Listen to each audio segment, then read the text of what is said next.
ibang ating pinagmulahan, sa iisang bayang sinilangan, mga islang biyaya sa pinagpala, likha ng isang Diyos o bathala. Pinataglay ang dakilang yaman, sa ating binigay ang perlas ng silangan, gintong lupa't haragatan, kay gandang kalikasan, ito'y sasagipin pangangalagaan. Yan ang Pilipino, mapalad ang lahing ito, likas ang talino, kailangan ng mundo ang Pilipino. Mapagmahal ang lahi ko, may tapang malasakit, kaming mga Pilipino. Mapalad ang lahing ito, likas ang talino, payabunin natin to, ang Pilipino. Mapagmahal ang lahi ko, masipag malikhain, yan ang Pilipino.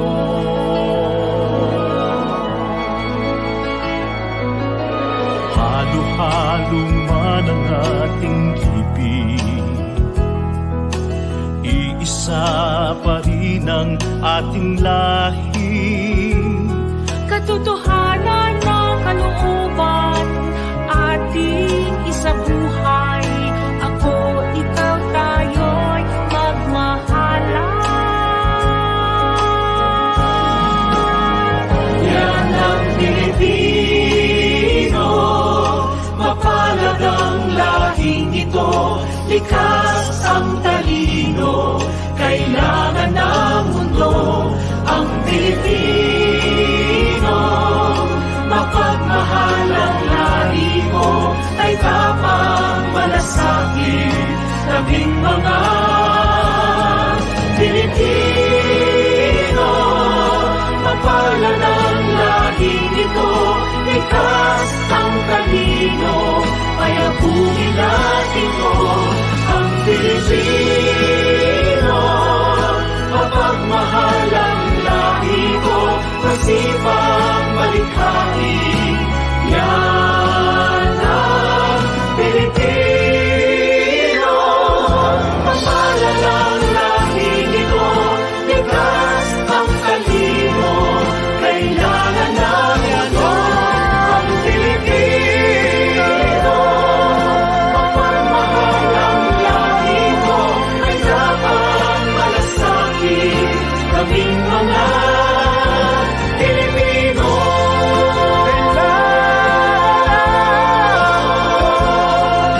Likas ang talino, payabunin natin ko ang Pilipino.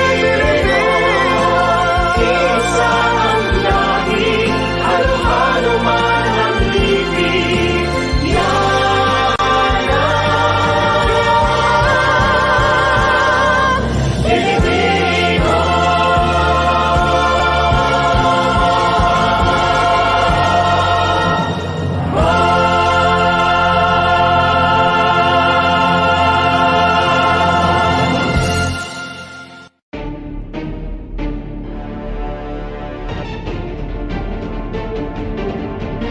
Ang sinumang lingkod bayan ay may tungkulin na pinanumpaan. Nanumpa na maglilingkod ng buong puso batay sa tanggapan na kanyang pamumunuan. Bago ang lahat, mamamayan muna. Ito ang palatuntunang maglalahat ng mga tuwirang impormasyon upang magsilbing gabay ng ating mga nanunungkulan saan mang tanggapan ng pamahalaan para sa kapakanan ng mamamayan. Bago ang lahat, mamamayan muna. Maglalatag ng mga naangkop na payo para sa lahat ng mamamayan na umaasam ng tunay na pagbabago at kaginhawahan sa buhay. Bago ang lahat, mamamayan muna. At ngayon, narito ang inyong lingkod, Cora Alma de Leon.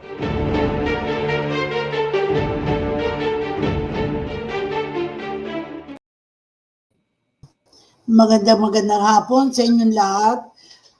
Please like and share our live video in our FB page, Broad Simcast Communicators. Follow me on Facebook at Corazon Alma de Leon, or you may contact me at 0918-912-3546. At narito na po ang ating co-host, si Ginang Sonia Roco, ang ating inang guro na ngayon ay nag-a-attend ng klase ng Cosmic Anthropology sa Asian Social Institute. Greet ka muna, Sonia. Thank you for joining. Busy ka.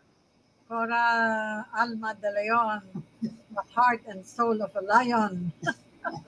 At magandang hapon po sa lahat ng ating mga tagapakinig dito sa programang Bagong Lahat Mamamayan muna, BLMM. Masaya ho ako ngayon kasi nagkita ulit kami ni Cora. Hindi kami nagkita ng next day eh. Meron kasi nangyari, di ba? Meron akong pinuntahan na sa Tagaytay ako. So, meron ho tayong guest na darating pero medyo nahuhuli. At sigurado po ako, dyan lang kayo, marami tayong matututunan ngayong hapong ito. Thank you very much. Ang bisita natin is Dr. Dorotheo. Actually, pwede siyang pan-Tuesday kasi sa anti-smoking campaign siya sa Southeast Asia, malawak. At just came back from Singapore. Sabi ko nga, magandang tanungin natin siya yung kanyang naging karanasan sa Singapore. Nakausap na siya ni Popo, pero wala pa siya sa linya, baka merong kausap. Pero antayin natin. Sisimulan ko muna yung dati nating sinasabi dito na palagi nating binabasa na pag walang panahon ay hindi na natin nababasa. Ito yung poem na tamang-tama ngayon dahil yung nasaan ng araw. Matagal ko nang inasahan ang pagsikat ng araw. Matagal ko nang inasam-asam ang paglaho ng dilim. Ngunit bakit ganito ang buhay? Bakit ganito ang damdamin? Ang puso ay nagtatanong, ang diwa ay nagtataka, nasaan ang araw? Ang araw pala ay nasa puso, ang araw pala ay nasa kaluluwa ng balanaw. Kung ang puso ay puno ng pagmamahal, hindi na kailangang itanong pa, nasaan ang araw? Kung ang kaluluwa ay puno ng katotohanan, hindi na kailangang itanong pa, nasaan ang araw? Sa isip, sa salita at sa gawa, nakapaloob ang araw, kailanman ay walang kadiliman. Sa tuwa, katotohanan at pagmamahalan, salamat sa puong may kapal, may kasagutan na ang tanong kung nasaan ang araw. Bakit natin binasa ito? Dahil haharap tayo sa Holy Week at siyempre yung may mga malulungkot na mga pangyayari sa buhay natin, kailangan namnamin natin to. At tamang-tama, para kay Dr. Yul, yung poem ni Rabindranath Tagore na binabasa din natin, where mind is without fear and head held high, where the world has not been broken to fragments by narrow domestic walls, where tireless strivings stretch their arms towards perfection, where the mind is led forward to thee, into ever-widening thought and action, into that heaven of freedom, my Father, let my country awake. Nandito na si Dr. Dorotheo, a friend. Pakita na natin siya, po, ayan na siya. Thank you very much. Good afternoon, Doctor. Good afternoon po, Ma'am Cora, Ma'am Sonia. Good afternoon po sa lahat ng nakikinig. Okay. Can you tell us a little bit about your job as Executive Director of the Southeast Asia Tobacco Control Alliance?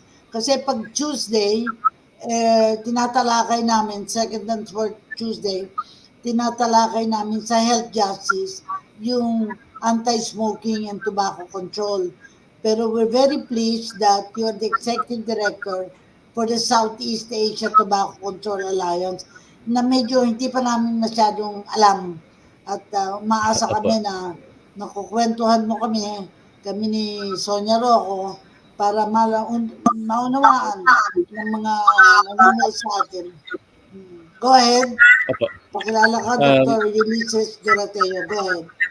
Opo. So, doktor po ako, no? Doctor, physician po ako, no? And actually, ang specialty ko is ophthalmology. Pero ito Aha. pong trabaho ko po sa Southeast Asia Tobacco Control Alliance ay bilang public health advocate para po masugpo ang lahat ng kapinsala na dulot po ng paninigarilyo at iba pang mga tobacco and nicotine products. So kami pong SIATCA, yung Southeast Asia Tobacco Control Alliance, we are an NGO, non-governmental organization, to support implementation of tobacco control. Hindi lang po sa Pilipinas, pero kasama din po ang lahat ng mga ASEAN countries. So 10 po ang ating ASEAN countries, magiging 11 dahil sa Timor-Leste. At gusto po namin na mapababa ang gumagamit ng sigarilyo at pati na rin po yung e-cigarette. Dahil alam po natin, ngayon ang daming gumagamit ngayon ng electronic cigarette. At dahil po dito, dumadami po ang mga nagkakasakit at dulot po ng pagkakasakit, no? Syempre, may mga economic and social mga consequences po niyan, no? Gaya po sa ating bansa, sabi po ng ating Secretary of Health, no, taon-taon ang ginagastos po ng ating gobyerno para sa mga tobacco-related diseases umaabot ng over 300 billion pesos. Oh, So, wow. napakalaki po. Imagine nyo, kung na-save po natin yung pera na yon, kung hindi po magkakasakit ang mga tao dahil sa paninigarilyo, ang dami na nating pwedeng paggastusan ng 300 billion na yan sa education, sa social infrastructure, and other things. No? So, yun po ang aming trabaho. Nag-advocate po kami para sa mga tobacco control policies na makakatulong sa pagbaba ng mga gumagamit ng tobacco products po. Actually, nanggaling ka sa Singapore, di ba? Where did you Opo. go? Bangkok o Singapore? Singapore po, meron pong pagtitipon ng mga tobacco control advocates from the Philippines, Indonesia, Vietnam, Bangladesh, Nepal, para pag-usapan po yung mga pwedeng gawin po sa tobacco control sa mga bansa na to, plus China din pala. And these are countries po na matataas ang smoking prevalence. And this meeting was organized by the Bloomberg Initiative to Reduce Tobacco Use.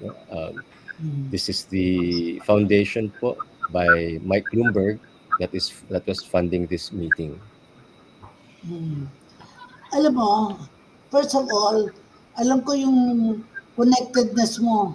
Yung nakasama ko sa, ano nga ito, sa isang NGO sa Philippines. Ngayon, sabi ko, kapangalan nito, Yul Dorotheo. And I think he's your father, di ba? Father mo?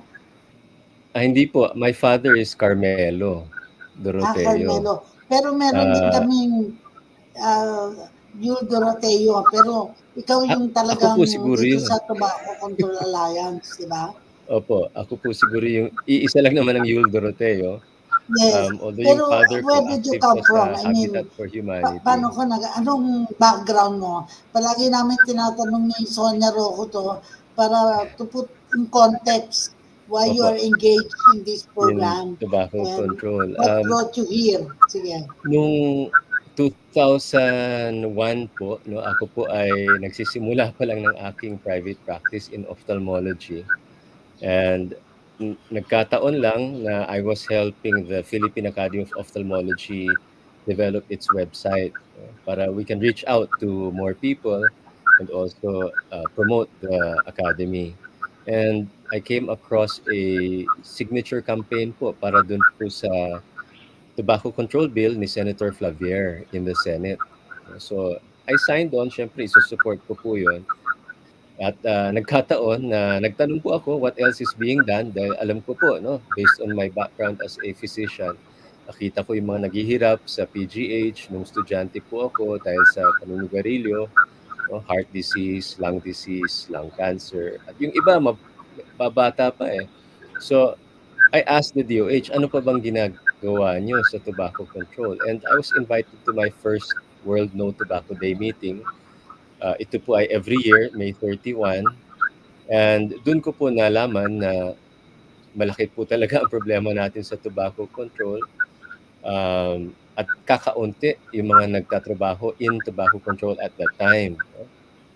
Ang common advocates, syempre, nandiyan yung mga ating physicians, no? So yung PMA, Philippine Nurses Association, Philippine Pediatric Society, Philippine Cancer Society. Yun yung mga common associations. Pero for the whole year, we only come together once a year for World No Tobacco Day. So gusto ng DOH magtayo po ng NGO to help support tobacco control.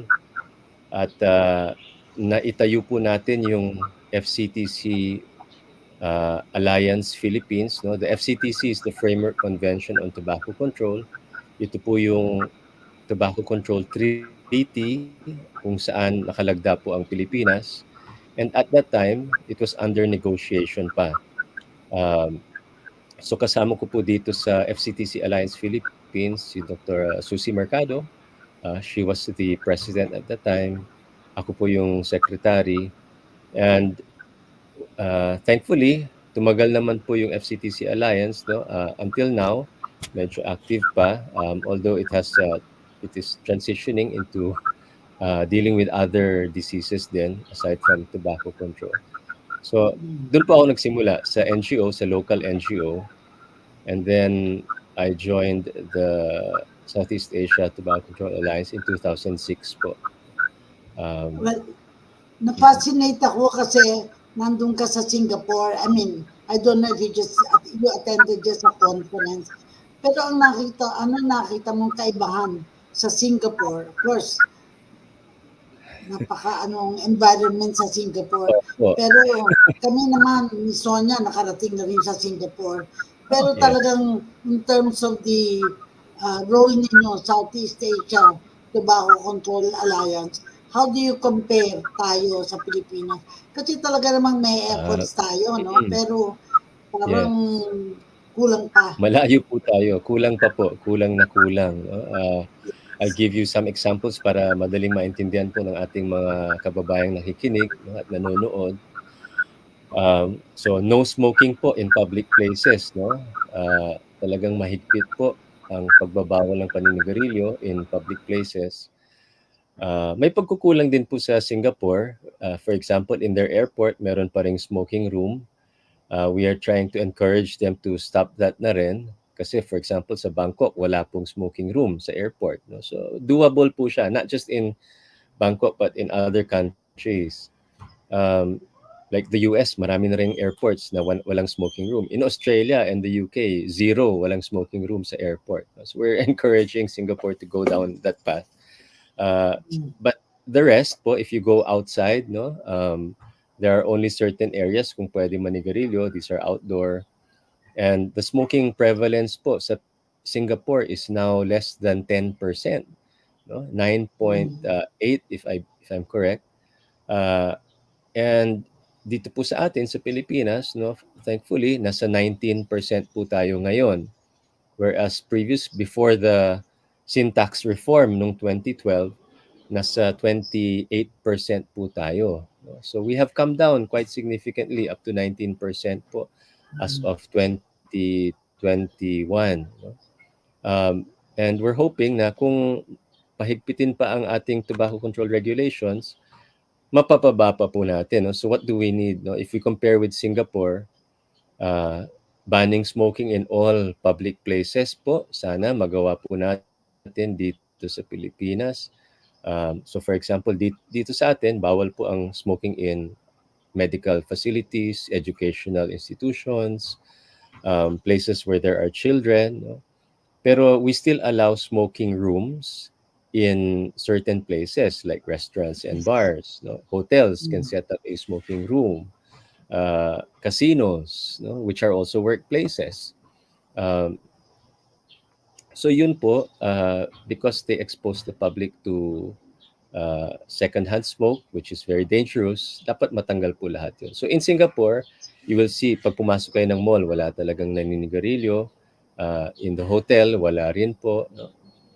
If there are smoking areas, they're outdoors and medyo malayo from where people pass. In terms of ating pakete po ng sigarilyo, we have now what's called graphic health warnings, pero kalahati lang po ng pakete sa bandang ibaba. If we compare with Singapore, theirs is 75%. Mas malaki po ang size ng health warning sa pakete. And they also have what's called plain or standardized packaging. Wala na po yung mga brand colors, brand logos. They just have a dark brown color as the background color, tapos may health warning po. Yung pangalan ng sigarilyo, yung brand, is in a plain font size and font type na lang po. And Singapore is not even the largest health warning. No? Sa ASEAN po, in the 10 ASEAN countries, Singapore is second only to Thailand. Thailand has 85% size health warning. So among the world's largest po. And 75% po is not only in Singapore, but that's also seen in Laos, PDR, Myanmar, Brunei. They also have very large health warnings, 75%. So medyo we have to catch up po in that area. When And I then was of chair course of sa civil advertising, service, when I was chair opo, of civil service, we had already a memorandum na bawal within the mm-mm, office grounds. So we had a, yeah, like a park where they could go there and smoke. But it also cuts the time of work. Kasi paglabas yeah, nila before they finish one cigarette, talagang lugi ang gobyerno kapag maraming naninigarilyo. No? opo. Uh, I also want to inquire about Sonia sa villages, like sa inyo, sa La Vista. Ano ang rule ninyo tungkol sa smoking? Have you looked at that in terms of meron bang ginagawa tungkol doon o bahala na ang ang policy Sa ng buong Quezon City, no smoking. Buong open Quezon City, no smoking. Pero I aha. know if you're in your own home, wala namang nakakakita sa'yo, hindi ka mahuhuli. Pero alam ko, may ordinansa na buong Quezon City, no smoking. Smoke free. No, smoke free. Oo, Yun lang. yeah. Yeah, ang problema po talaga sa atin po, no, Ma'am Cora, Ma'am Sonia, is yung ating national law allows for smoking rooms, indoor Aha. designated smoking areas. Pero ang ating local governments, they can actually implement because of the local government code and also our universal healthcare law, they can implement stricter regulation to promote health. At Mhm. syempre, we want to encourage all of our LGUs kasi minsan niloloko yan ng mga tobacco companies, lalapitan ng Philip Morris, kunwari, Nagdo-donate. sasabihin nila, oy, donate, no, ng mga kung ano-ano. And the local government, syempre, i-appreciate nila yon yung mga donations na yan, at lumuluwag yung kanilang mga local ordinance. Yeah, No? correct. So we want to encourage really to put public health first. Kasi Malaki nga rin kaya ako naisip, model, we need to identify model countries, model communities. Kasi in the Philippines, we have already discussed Baguio, we have discussed some of these communities na Yeah. talagang may effort. Kami ni Sonia Opo. ay narinig yung mga istorya nila, how they did it. Yung implementation talaga nasa local government eh. And Pero of course, Yes, ma'am. go ahead Sonia. gusto ko lang malaman kung with all these movements, malaki na ba ang tama sa tobacco companies or they're still earning big? They're still earning very much po, no? Of course, we know that bumaba na po yung number of smokers, but we still have about 15 million adults who are smoking sa Pilipinas. No? So that's like 15% of the population. The among adults po, no? And the income tax, no, the sin tax that is collected from the tobacco companies is still quite large po, no? Although syempre every year tumataas yan, even though kumukonti yung mga naninigarilyo, lumalaki pa rin yung revenue. Um, we're not there yet, no? Sana nga po we can close down the tobacco companies at some point, as soon as possible, no? So there are countries, tinatanong niyo Ma'am Alma, Ma'am Cora, what countries are moving ahead with this scenario where we can close down the tobacco industry? Uh, there is a concept po called the tobacco-free generation, kung saan ipagbabawal ang pagbenta ng any tobacco product to those born after a certain year, no? So we were hoping New Zealand would be the first country to do that kasi last 2022 they passed an amendment to their tobacco control law na nakalagay po itong tobacco-free generation. Nobody born after 2008. No? So starting 2009, if you're born 2009 onwards, di ka na pwedeng pagbentahan ng sigarilyo. But then the new Wow, government came in just recently, last year, and na change. repeal, na-repeal nila yung batas na to. Oo. So Because hindi it depends on the ma-implement. leadership eh. Kung ang Yes, opo. leadership eh, nag-i-smoke, siyempre, tolerable sa kanya yon. But Uh, I like to believe that we must, we must campaign on health yes, issues. No, kasi ilan ba talaga namamatay? Kasi nakikita ko na kapag nakita yan na related to health, siguro mas mababago natin kasi sometimes it's too late. Matagal na nag-i-smoke. My own yes, brother was smoking before. He died at 50, I think he died at 58. Actually, wala pa senior card para oo, para mamatay that early, no? And opo. nakikita ko na I think through you because you're Southeast Asia, anong kaiba natin para we can, you know, improve ourselves in this area of tobacco control. Kasi iba yung we are doing laws para for people to stop smoking. But you have, lalo ngayon, may vaping.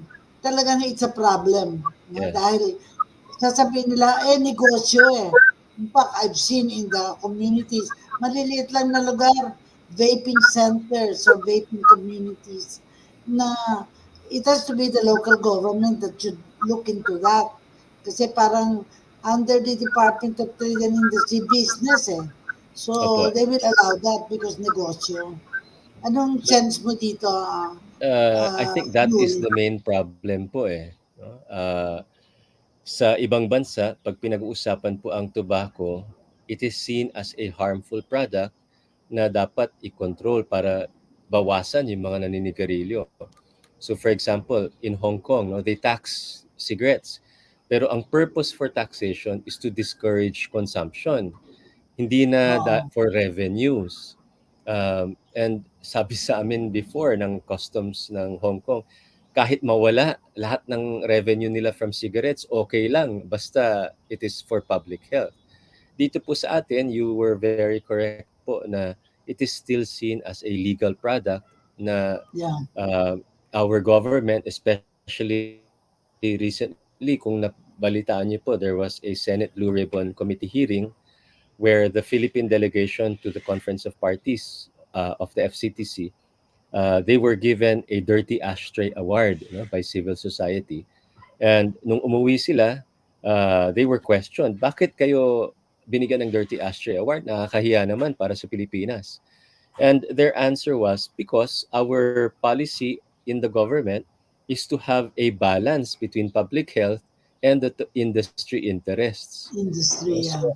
ibabalance daw nila yung tobacco industry and public health. And kami as health advocates, imposible mangyari yun kasi kung ipopromote natin yung tobacco industry, talo ang public health. If we promote public health, talo ang tobacco industry. There is no win-win situation.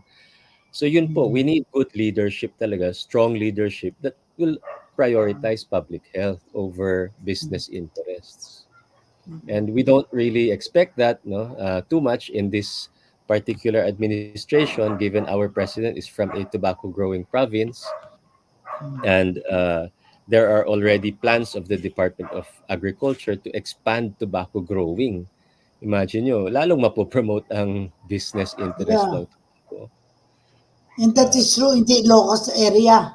Still No, growing and tobacco. nationwide po, they are trying to grow tobacco in other provinces also. Yes. So, lalong mahihirapan po tayo.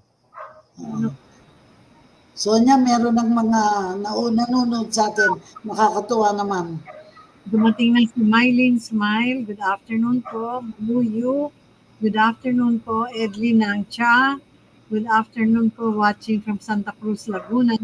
Princey Bombeting. Good afternoon po. My father was a heavy smoker and that was his only vice. He died at 42.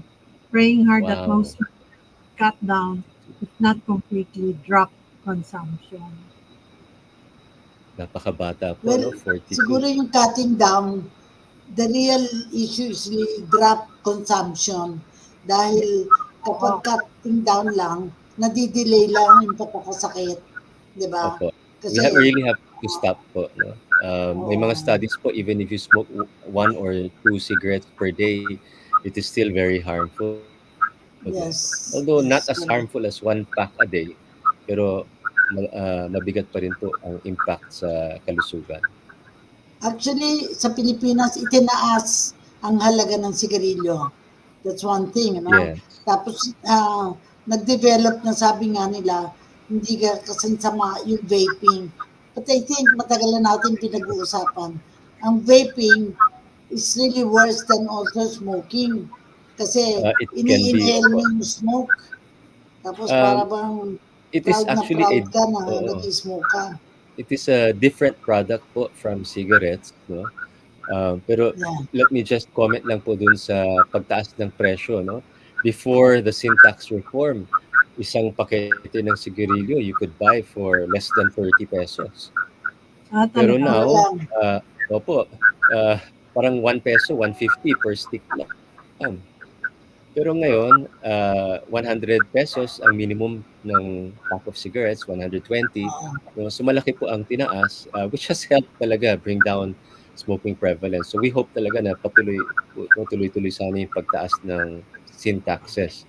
And ito pong e-cigarettes, ang problema natin is mas mababa po ang buwis sa e-cigarettes compared sa regular cigarettes. So there's really a way, this is how the industry is trying to promote their newer products para maging affordable sa mga kabataan and even to non-smokers. Although sinasabi nila na this is supposed to help smokers quit smoking. Actually, our research in many countries, no, hindi sa Pilipinas, but in the US, in Canada, Australia, most people who use e-cigarettes na who are smokers, they end up po as dual users, no? That means nagsisigarilyo Yeah. sila kung kailan pwede, kung kailan bawal, mag-i-e-cigarette sila. And the studies are showing mas malala po yun because the e-cigarettes have other chemical constituents na hindi po nakikita in regular cigarettes. So you're adding harm instead of reducing your harm.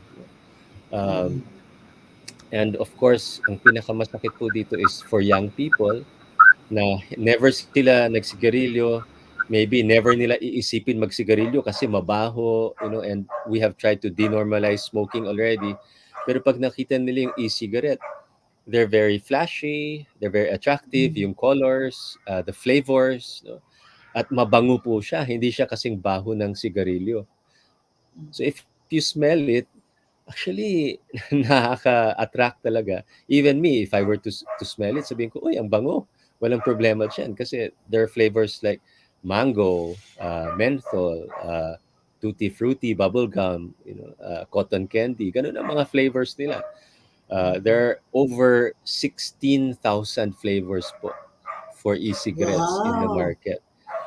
So it's really a way for the young people to become addicted to nicotine. Once they start, it's very hard to stop. We have testimonials from teenagers in Australia, for example. ang daming teenagers, the first thing they do in the morning is to take their e-cigarette. Yes. They go to bed with their e-cigarette kasi they're so addicted to the nicotine. Very, very dangerous po siya. Uh, Ang, we, ang iba naman, nung sabi, mabuti na yung e-cigarettes kesa drugs, kesa parang kinukumpara na it's not as bad. Pero alam mo, Sonia, ayan si Edlin, meron ng feedback. My grandfather died of emphysema because he used to smoke when he was young. Opo. Later, nagiging effect later, no? Yes, Nagiging but grabe. this is a chronic Oo. disease po, ano, yung emphysema in the elderly. Pero sa Oo. atin, because of e-cigarettes po, we are seeing lung damage at a very young age. You know, teenagers, those who are in their 20s and 30s. This is reported po in many countries, the UK, Germany, Canada, Australia. Malaysia has had a few cases. Dito po sa Pilipinas, we had one reported case already, 16-year-old, you know, and there are pediatricians now and pulmonologists, cardiologists dito sa Pilipinas. They're telling us they're seeing these cases of cardiovascular and lung disease in very young patients, teenagers po talaga, no? And 20s, which is so different from yung sigarilyo po, where we expect disease later in life in the 40s, 50s, and 60s. So it is a growing concern po dito po sa atin sa Pilipinas. Meron pang nag-comment, Sonia, dalawa pa. Si Joanne, good afternoon po, watching from Santa Cruz, Laguna. Doc, meron po ngayon marijuana. Marijuana Yes. oil gamit sa Not Marijuana just oil. marijuana po. Opo, not just marijuana, but even shabu can be used in the e-cigarette. In other countries where it is legal to sell marijuana, you know, like in Switzerland, for example, pumunta po ako doon for a meeting sa WHO, and you can see in the mall, they sell e-cigarettes with THC, you know, with marijuana. There's also not just the oil, but also marijuana leaves that you can put into e-cigarettes. No? So these are heated tobacco. Actually po sa atin, I was in San Juan some months ago, and the high school teachers ng DepEd, they were saying they have students who are using marijuana in the e-cigarette device. And it is a problem, no? For these learners kasi syempre dull ng consciousness yan. They cannot think, they cannot concentrate for their studies, and there's long-term harm din po on their brain and on their behavioral development. Kasi news, yung comment na meron na ngayong marijuana oil ginagamit sa vape. People say na vape is better than smoking. Pala, ang dami-daming flavors. Pero again, like anything else, pag nakakasama sa health, yun siguro ang dapat na ibandilyo natin na ilan bang tao yung mga namamatay o maaga pa namamatay na because of this addiction to vaping, addiction to smoking. Kasi yung mga namamatay sa emphysema, dati na yan eh. Na-discover lang na kaya pala na naka-emphysema, nag-i-smoke. Because they thought it was just a disease. Pero yung source, bakit nakasakit na ganon, hindi pa alam. And ako talagang public health issue sa akin yan, ano? Kasi I have a master's degree in public health. And si Sonia naman, nasa theater. Maraming mga artista nag-i-smoke, Sonia, di ba? Mga... Nabawasan na po. In the media, oo. Parang sa mga newsroom din dati, mga editors and reporters, they're smoking. Pero ngayon, nabawasan na rin po. No? We're kasi hoping nga, tuloy-tuloy. Pag nakitang nakamamatay, I think ang dapat mag-advocate niyan, mga anak, na dad, mom, kasi meron din pregnant women na talagang pinagbawal na mag-i-smoke because it affects the children, yung mga bagong panganak o yung mga ah, baka stunted ang growth. Yeah, Maraming opo. mga ill effects na masasabi natin. Meron akong pinsan parang passive na namatay ng lung cancer pero hindi naman siya nag-smoke. Doktora pa siya, Mm. sabi nila, baka passive smoke, mga ganon. Meron bang ganon?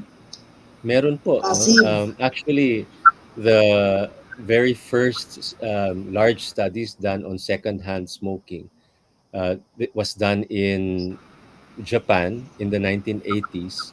They compared yung wives of Japanese doctors and men, no, who were smoking. Kasi Japanese women, halos walang naninigarilyo. It's really men. And Talaga. they showed nga po, opo, na there's cancer, heart disease, no, from secondhand exposure. So napakalaking problema po yan, which is why we are trying to prohibit smoking in public places. Oo, Kasi kasi ang secondary. secondhand exposure is very dangerous also. And like you said po, no, Cora, the pregnant women, that's also secondhand exposure kasi yung mother ang Yes, nagsusumok, yes. yung baby ang affected. They Oh, can have premature birth or stillbirth even. And if they're born early, premature, they can have stunted growth, stunted lungs, no, and it affects their development when they are much older. So we really want to stop that. Education is very important po, and advocacy among school children to encourage their parents, to stop smoking. That's very important. But we want to be much stronger, which means na there are policies really by the government to protect public health. No? So we want to have higher taxes. We want to ban advertising everywhere, kahit sa point of sale. Like ang batas natin allows advertising sa point of sale. And syempre, ang daming batang dumadaan ng point of sale ng sari-sari store kung saan may advertisement. So it is still quite, in a sense, normal to see these things. But if you go to Thailand, Singapore, Brunei, no, wala nang advertisement anywhere, even at the point of sale. To the point na yung pakete ng sigarilyo, nakatago, hindi mo makikita. The one time I visited Brunei po, which was maybe over 10 years ago, naghahanap ako ng sigarilyo para makita ko yung pakete so I can buy the health, yung pack to see the health warning. Hanap ako ng hanap, hindi ako makakakita. And I asked, saan po nagbebenta ng sigarilyo? Nobody could tell me. Kasi only the store owner knows where, only the smokers know kung saan nagbebenta. If you're a non-smoker, you will not know where they are selling it. So they will sana not tell. umabot tayo sa ganyan. Actually, there was a lot of resistance na dun sa karton o ng sigarilyo, idodrawing yung harmful effects, parang negative publicity, parang ganon. So it took some time, ewan ko, hindi pa rin yata na re-resolve yun yung harmful Meron na po harmful to tayo. your Meron na health. po tayong health warnings sa atin. We have already the graphic health warnings. Pero it took us 8 years para maipasa yung batas na yon. So Yeah. it's a uphill battle against the tobacco industry po. And of course, Well, the legislators who are in favor of the industry. ako ang tingin ko, the parents should take an active role in preventing their children from smoking. Of course, the children will not show it to the parents. They will show it, I mean, they will hide it, the fact that they're smoking with their friends, no? Nangyayari yan. Pero siguro, kailangan maging serious tayo sa mga uh, telling the people why it's wrong. Pakita natin ang nangyayari sa mga lungs ng mga bata, kung ano itsura, parang nawawarp. In fact, my nephew, si Andrew E., was saying dapat ang advertisement ng para din sa drug, na parang itlog na pinipritong nasusunog.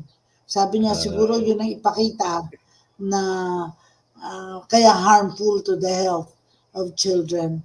Alam mo, ang gandang topic natin and I'm sure marami pang gustong magtanong pero limited na ang time natin. Meron tayong 5 minutes to round up. Ano sa palagay mo? Kasi nakita mo na yung mga countries na doing very well, no? yes, Countries opo. that are still struggling.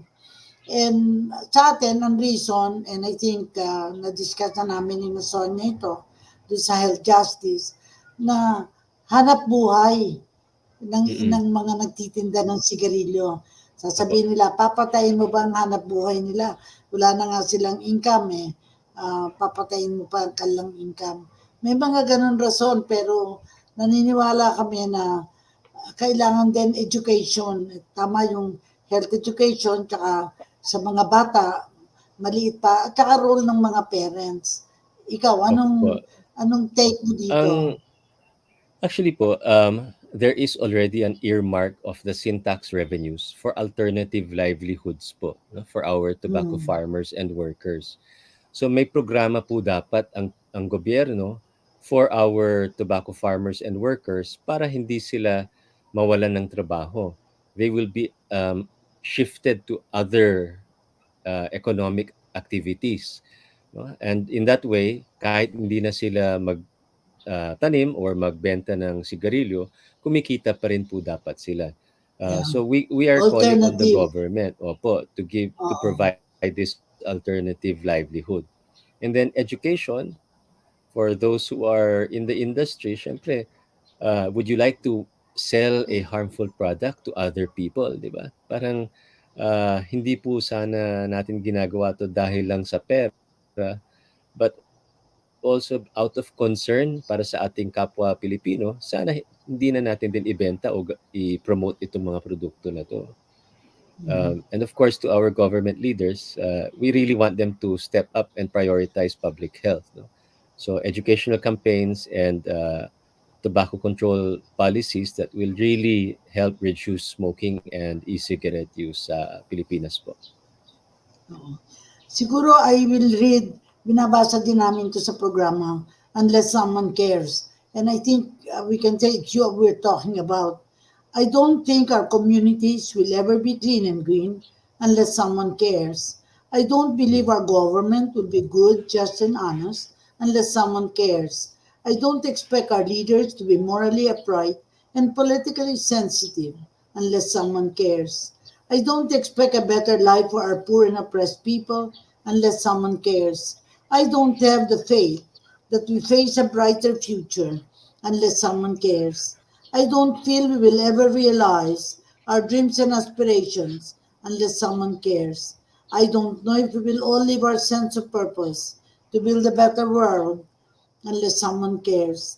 That someone is us, that someone is you and me, that someone is everybody, for we all must care. And today, that someone is, of course, Dr. Ulysses Dorotheo, Executive Director of Southeast Asia Tobacco Control Alliance.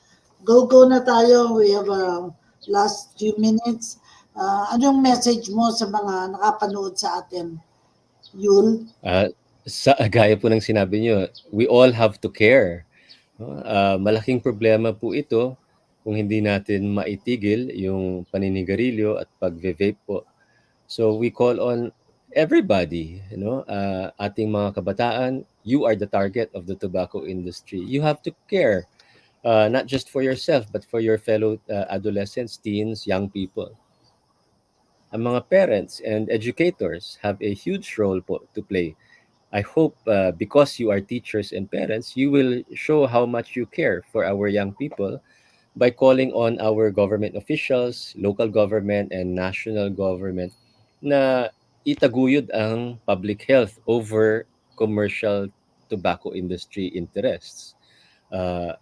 Because nakakahinayang po when we listen to people like Congressman Marcoleta, nasasabihin niya, mas okay na bigyan siya ng 1,000 Dirty Ashtray Awards basta lang ma-promote niya ang tobacco industry.